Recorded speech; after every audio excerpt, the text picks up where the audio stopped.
జనాభా లెక్కలతో పాటు కుల గణన చేయాలన్న కేంద్రం నిర్ణయం చారిత్రాత్మకమని బీజేపీ రాష్ట్ర కోశాధికారి బండారి శాంతికుమార్ అన్నారు.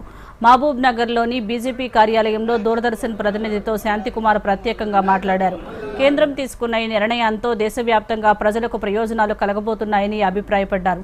అత్యంత శాస్త్రీయంగా కేంద్రం నిర్వహించే ఈ సర్వేలో కులాల వారీగా జనాభా వివరాలు తెలుస్తాయని పేర్కొన్నారు. ఏ కులానికి నష్టం వాటిల్లకుండా రిజర్వేషన్ల అమలులో న్యాయం జరుగుతోందని అన్నారు.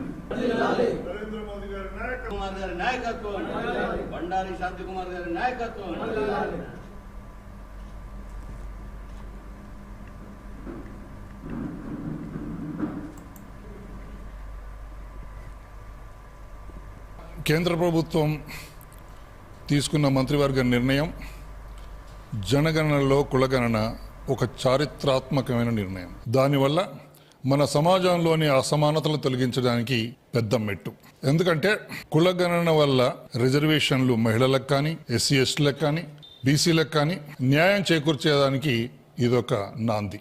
కాంగ్రెస్ ప్రభుత్వం ఇప్పుడు కులగణనను రాజకీయంగా వాడుకోవడానికి ప్రయత్నం చేస్తుంది తప్ప ఈ 70 సంవత్సరాల్లో వాళ్ళు ఎప్పుడు కూడా కులగణన చేయలేదు. భారతీయ జనతా పార్టీ ప్రభుత్వం చేపట్టిన తర్వాత మొట్టమొదటిసారి జనగణన అవకాశం వచ్చింది.